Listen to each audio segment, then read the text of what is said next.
Hey, what's up guys? It's Jonathan, and today I want to talk to you guys about monitors and displays. I want to answer the question, does size really matter when it comes to productivity? Can you get more done with a bigger monitor than you can with a little monitor? Well, the monitor we're going to be looking at is the DELL 4317Q. It's a 42.5-inch monitor and it is a beast. The DELL 4317Q is a massive monitor. 42.5 inches is big. I mean, you're talking like television size. For those of you that don't really realize how big 42.5 inches is, let me just put this in perspective. My current monitor is an Asus ProArt series and it's a 32.5-inch monitor. If you put that in front of the 42.5-inch monitor from Dell, this thing just like swallows it. You can see it right here.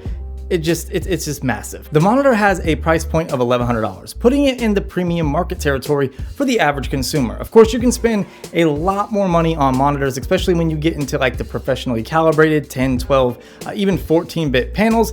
But for the average consumer, even myself, $1,100 is a good chunk of change to spend on any display. In terms of specs, you're looking at a 4K UHD panel, and that's 3840 by 2160 for those of you that don't know. Has an aspect ratio of 16:9, and you're looking at a refresh rate of 60 Hertz and then a response time of 8 milliseconds. Now it is an IPS panel, which is great for viewing angles and for color accuracy, but I'm gonna cover that in just a moment. So in terms of color accuracy, you're looking at 82% CIE 1976 and 72% CIE 1931.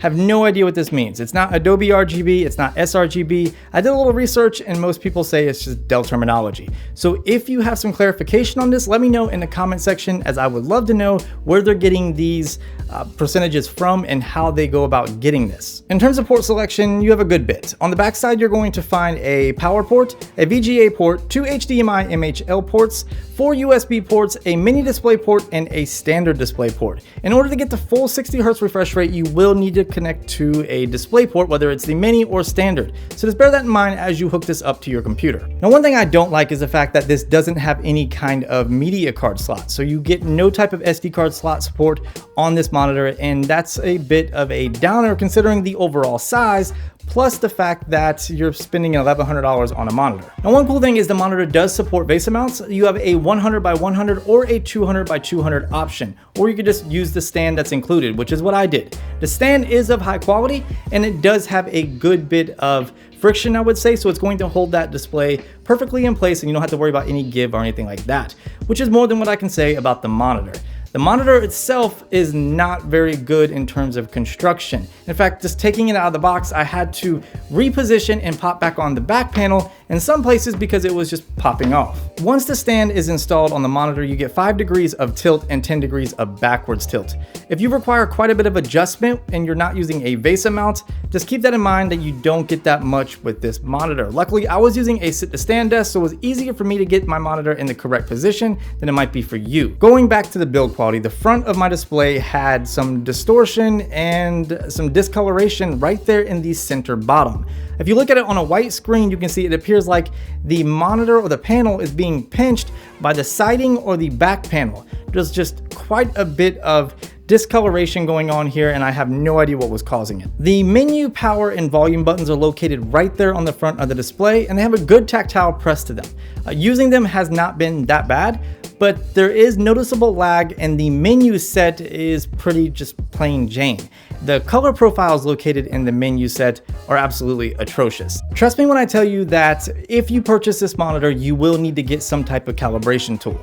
A lot of the times when I would export a video and then upload it to YouTube, I would watch it on my iPhone or iPad or even laptop, and it would look nothing like it did off of this display. So that was a big issue, at least for what I do. Now, one good thing is that since it is an IPS panel, you do get some decent viewing angles with minimal color shifting. But bear in mind that since it is a matte finish, the decrease in brightness is very noticeable when compared to a glossy panel. Okay, so let's go back to the original question, does size really matter? And this is where I plan on answering it.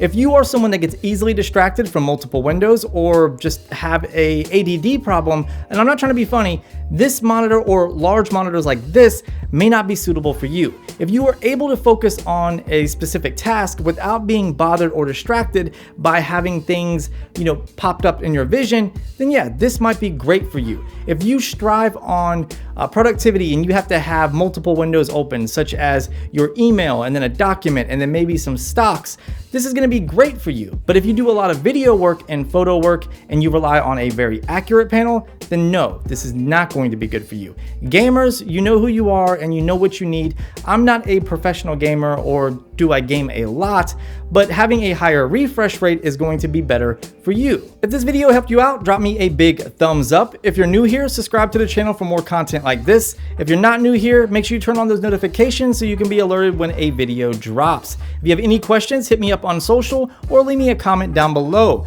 You can find all my social links in the description of this video. While you're at it, go ahead and check out the giveaway that's going on, which you can find right up here. See what you got to do to enter to win that particular item. And of course, I'll talk to you in the next one. Be easy.